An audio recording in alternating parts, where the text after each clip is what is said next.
Channel पे आपका welcome है। ये जो हम लोग की नीट की सीरीज चल रही है उसी में एक फार्मूला सीरीज का टॉपिक स्टार्ट हुआ था और हम लोग फार्मूले डिस्कस कर रहे थे ऑप्टिक्स के। ठीक है, तो इसी में आगे बढ़ते हैं। मिरर के फार्मूले हम लोगों ने देखे थे and this video is dedicated to late my father and grandfather. आइए नेक्स्ट फार्मूले देखते हैं। जो पिछला वीडियो था उसमें हमने कॉन्केव मिरर से इमेज बनाना सिखाया था आपको। एक थोड़ा कॉन्वेक्स मिरर से आपको इमेज बनाना सिखा देते हैं, कैसे कॉन्वेक्स मिरर का इमेज बनाते हैं, है ना? तो दो डायग्राम दिखाते हैं जिससे आपको क्लियर हो जाएगा कि कॉन्वेक्स मिरर से इमेज फॉर्मेशन कैसे होता है। मान लीजिए एक मिरर हमारा ये है ना? इसको अंदर से पॉलिश कर देते हैं तो ये कॉन्वेक्स मिरर बन जाता है। ओके, अब इसका सेंटर ऑफ कर्वेचर जो होगा वो यहाँ कहीं होगा और इसका फोकस जो होगा यहाँ कहीं होगा, मतलब राइट साइड में होगा क्योंकि कॉन्वेक्स मिरर है ये, है ना? अब ऑब्जेक्ट को मैंने यहाँ रख दिया, इधर ऑब्जेक्ट को कहीं भी रख सकते हैं। तो दो सीन ऐसा मैं बता रहा हूँ, एक ये है कि ऑब्जेक्ट इन्फिनिटी पे हो जाए और दूसरा ऐसा है कि इन्फिनिटी पे नहीं है, ये पोल और इन्फिनिटी के बीच में कहीं पर भी है। तो पहले हम पोल और इन्फिनिटी के बीच वाला आपको रख के दिखाते हैं कि अगर ऑब्जेक्ट हमारा पोल और इन्फिनिटी के बीच में है तो इमेज कैसे बनेगा। क्लियर है? तो देखो ये मान लो हमारा ऑब्जेक्ट है। अब इससे हम एक रे यहाँ पे इस तरह से डाल रहे हैं,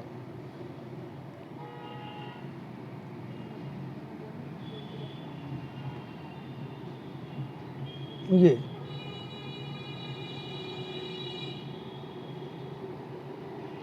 और एक रे इस तरह से डाल रहे हैं। इसको जरा देखो, इसका क्या सीन है। ये जो रे है यहाँ पहुँचेगी तो यहाँ पे हमें क्या बनाना पड़ेगा, नॉर्मल। ये जो रे है यहाँ पे हमें क्या बनाना पड़ेगा, नॉर्मल। तो नॉर्मल कैसे बनाते हैं, सेंटर से एक लाइन आएगी जो नॉर्मल हो जाएगी। ये देखिए ये हो गया नॉर्मल, अब ये नॉर्मल हो गया। अब ये रे क्या करेगी, रिफ्लेक्ट करेगी। तो ये हो गया हमारा एंगल ऑफ इंसिडेंस। तो ये थोड़ी सी रिफ्लेक्ट करती है जितने ही एंगल पे, तो इस तरह से ये कुछ जाएगी, ये इस तरह से जाएगी।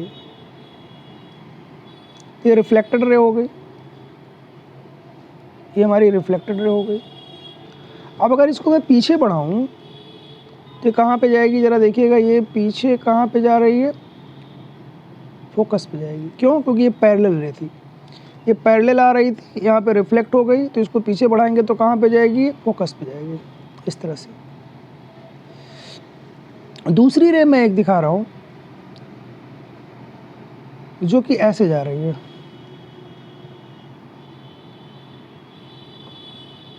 ये देखो ये अब ये रे क्या कर रही है, इसी रास्ते पे लौट जा रही है। फिर ये देखो ये रे इसी रास्ते पे लौट जा रही है।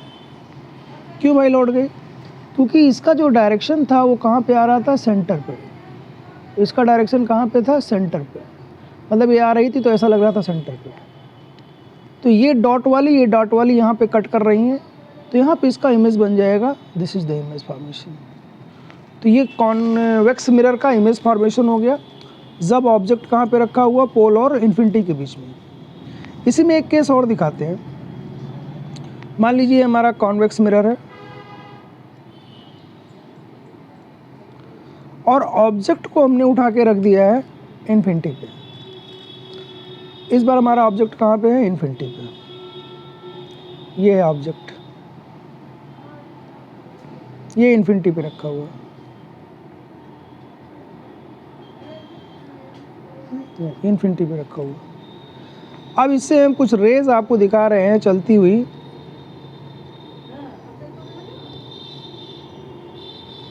मान लीजिए कि एक रे हमारी आ रही है ऐसे,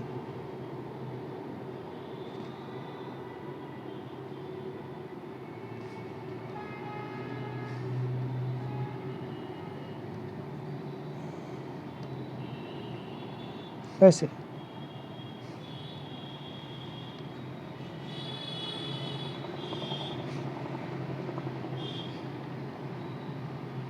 एक रे यहाँ पे आ रही है और दूसरी रे हमारी आ रही है ऐसे, ये ऐसे आ रही है। ये दूर है, ऑब्जेक्ट इन्फिनिटी पे है। अब इसका सेंटर ऑफ कर्वेचर की बात करें तो इसका सेंटर ऑफ कर्वेचर हमने यहाँ मान लिया है और फोकस हमने यहाँ मान लिया है। ये फोकस है, सेंटर ऑफ कर्वेचर है। ये दो रेज, ये वाली जो रे है ये जो आ रही है इसका लाइन मान लीजिए सेंटर ऑफ कर्वेचर पे ही था, तो ये इंसिडेंट रे ऐसे आ रही थी तो इसी रास्ते पे लौट जाएगी। थोड़ा सा डायग्राम टेढ़ा हो रहा है ना, ऐसे आ रही थी ऐसे लौट जाएगी। और ये वाली जो रे आ रही थी इसका मान लीजिए फोकस पे है, इस तरह से आ रही थी। थोड़ा गड़बड़ बन गया डायग्राम, एक सेकंड।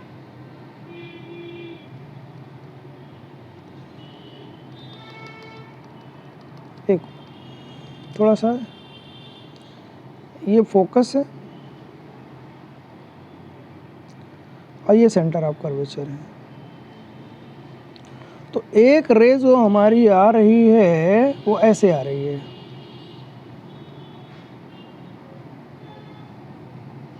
ऐसे। और एक रे जो हमारी आ रही है वो ऐसे आ रही है, ऐसे। ये इन्फिनिटी पे है ऑब्जेक्ट, है ना, तो इसको हम इन्फिनिटी मान लेते हैं, इन्फिनिटी पे है। तो ये जो रे आ रही है इसका लाइन कहाँ पे आ रहा था, फोकस पे। इसका लाइन कहाँ पे आ रहा था, फोकस पे। और ये जो आ रही थी इसका लाइन कहाँ पे आ रहा था, सेंटर ऑफ कर्वेचर पे। तो आपको पता है कि ये जो सेंटर ऑफ कर्वेचर वाली है ये तो इसी लाइन पे लौट जाएगी, है ना, ऐसे आ रही थी ऐसे लौट जाएगी। और ये जो फोकस वाली थी ये फोकस पे आ रही थी तो ये क्या हो जाएगी, पैरेलल, इस तरह से पैरेलल हो जाएगी।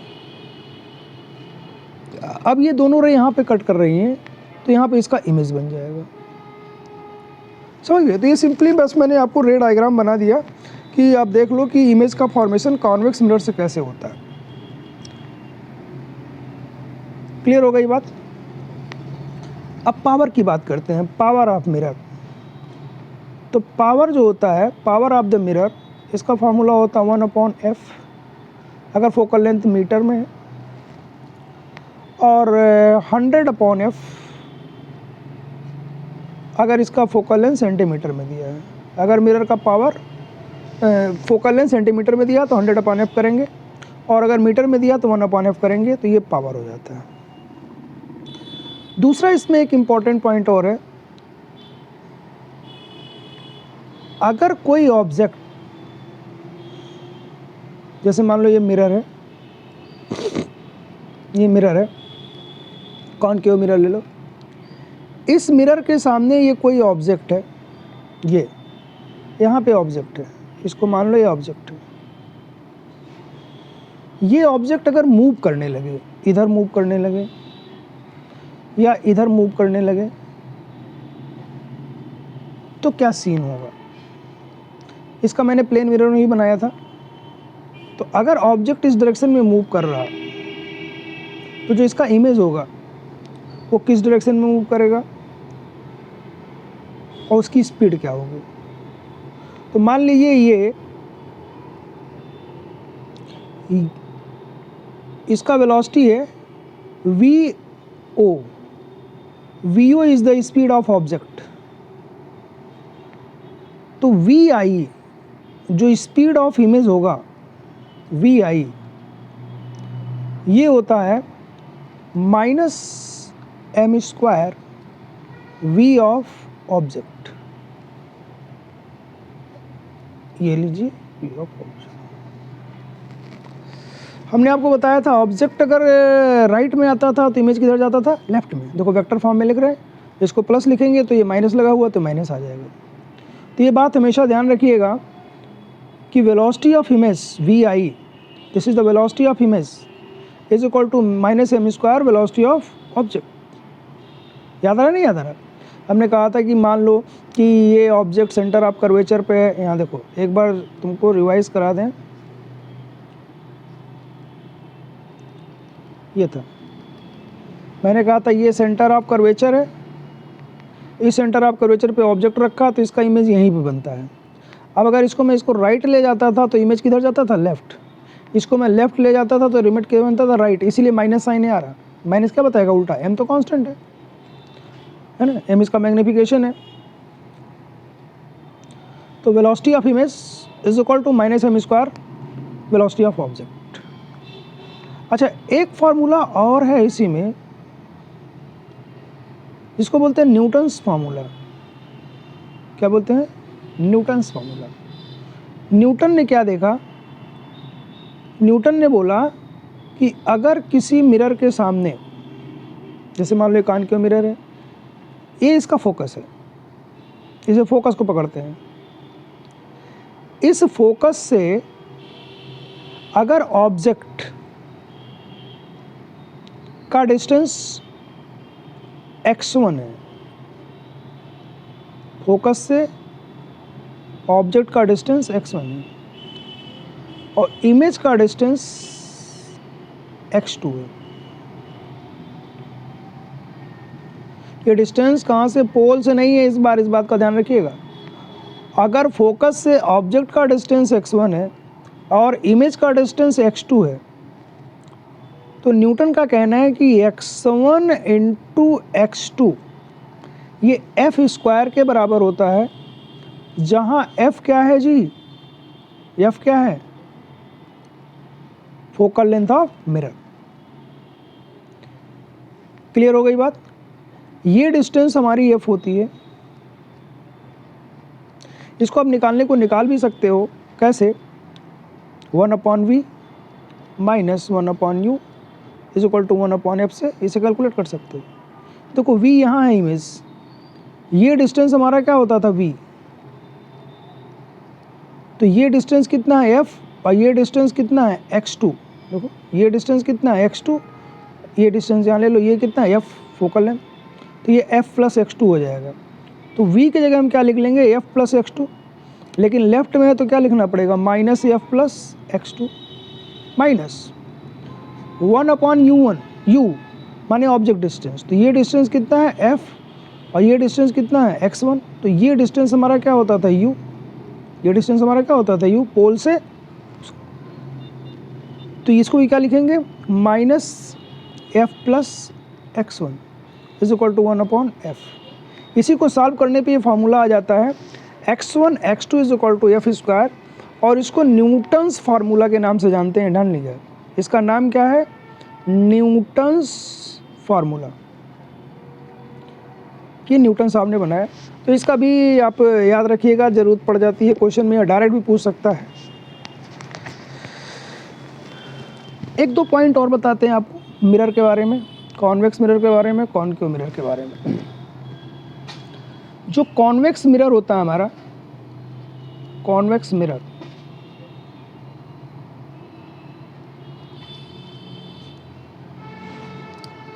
इसका हम यूज कहाँ करते हैं, वैसे तो ये वर्चुअल इमेज बनाता है, डिमनिश बनाता है ना। ये पे कहाँ पे यूज किया जाता है, it is used as a rear view mirror in vehicle. It is used as a rear view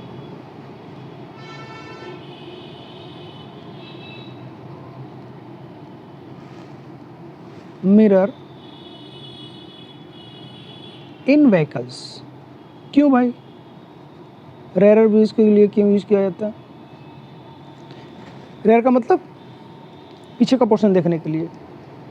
तो इसमें होता क्या है, जैसे एक कॉन्वेक्स मिरर है ना ये, अब यहाँ पे कोई ऑब्जेक्ट मान लो ये है, अभी सब ये इसको पॉलिश कर देते हैं। यहाँ पे मान लो ये कोई ऑब्जेक्ट है, तो ये इस तरह से यहाँ पे आ रहा है, इंसिडेंट हो रहा है, इस तरह से आ रहा है, इंसिडेंट हो रहा है, तो ये रिफ्लेक्ट होगा ऐसे, पीछे ये रिफ्लेक्ट होगा ऐसे। तो ये इंसिडेंट हुआ, ये रिफ्लेक्ट हुआ, ये इंसिडेंट हुआ, ये रिफ्लेक्ट हुआ। बाकी तो आप समझ ही रहे हो, सब चीज़ें सिखा चुके हैं। ये सेंटर ऑफ कर्वेचर होगा, यहाँ से नॉर्मल डालेंगे तो ये।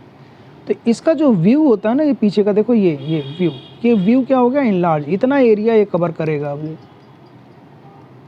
ये मिरर इतना एरिया कवर करेगा। देखिए यहाँ से इतनी चीज, इतनी एरिया कवर कर रही थी, है ना, इस एरिया को ये इतने एरिया में कन्वर्ट कर देगा, है ना, बड़ी चीज़ आपको दिखाई देगी कोई भी चीज़।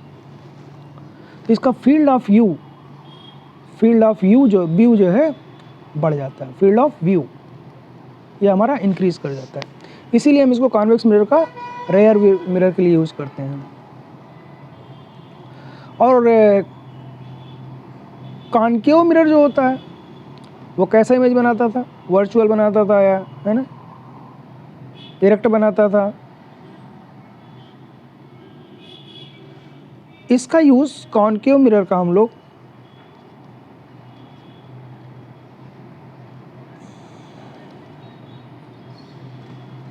डॉक्टर लोग यूज करते हैं, dentist. In examination of dentist used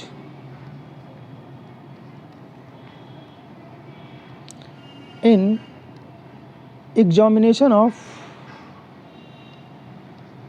teeth, ये लाइट को क्या करता है, एक पॉइंट पे गैदर कर देता, फोकस कर देता है, क्योंकि इसकी अंदर क्या होती है, कन्वर्जिंग प्रॉपर्टी। जैसे कॉनकेव मिरर अगर कोई चीज़ है, जैसे मान लो एक कॉनकेव मिरर है,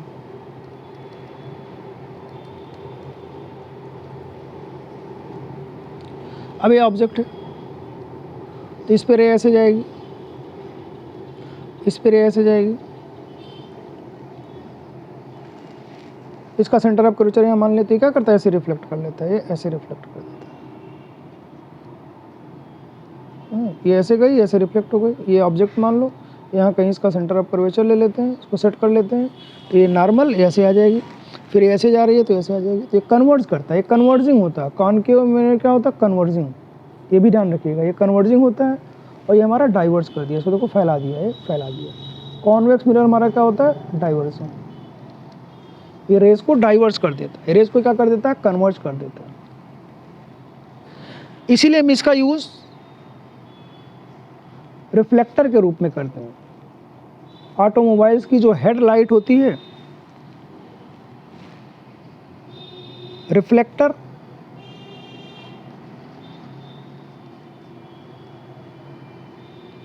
इन ऑटोमोबाइल हेडलाइट, हेडलाइट में जो यूज होता है, हेडलाइट, लाइट फैलेगी नहीं, लाइट एक जगह क्या होगी, कन्वर्ज, तो हमें साफ दिखेगा आगे का, वरना लाइट फैल गया पता चला, है ना। हेडलाइट एंड सर्च लाइट में भी इसका यूज करते हैं, सर्च लाइट, समझ पा रहे हो। जैसे ये लाइट आ रही है, ये क्या करेगा, इस तरह से इसको कन्वर्ज कर देता है ना, एक पॉइंट पे ऐसे कन्वर्ज कर देगा, तो ये डिस्कार्ड नहीं होगी लाइट, है ना, एक जगह फोकस हो जाएगी। तो कोई चीज़ में देखनी है, जैसे कार चल रही, गाड़ी चल रही है आगे, तो आगे की चीज़ देखना है तो क्या करना चाहिए, वो कन्वर्ज करना चाहिए, डाइवर्ज नहीं।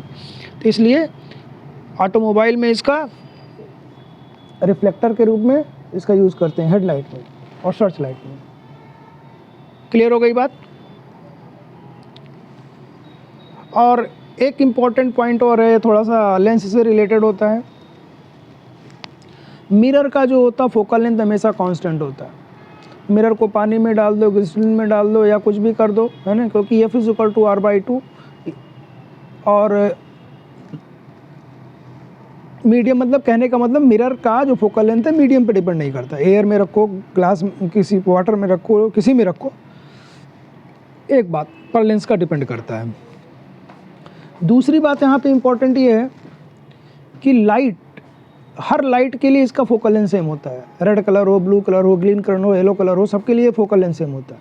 लेकिन लेंस में ये भी दिक्कत है, लेंस का अलग अलग कलर के लिए फोकल लेंथ भी अलग होता है। वो लेंस आएगा तो आगे हम लोग डिस्कस करेंगे। तो मिरर के लिए ध्यान रखिएगा, इसका फोकल लेंथ हमेशा कांस्टेंट ही होता है, वो चेंज नहीं करता है। ना तो वेवलेंथ पे डिपेंड करता है, मतलब कलर, अलग अलग कलर का वेवलेंथ अलग अलग होता है, और ना ही ये डिपेंड करता है किस पे, मीडियम पे, कि मीडियम बदल देंगे तो इसका फोकल लेंथ बदल जाएगा। क्लियर हो गई बात। तो इतनी बातें आप याद रखेंगे। अब आगे हम लोग इसमें आएंगे रिफ्रैक्शन पे। इस वीडियो में थोड़ा छोटा वीडियो इतना ही बनाते हैं।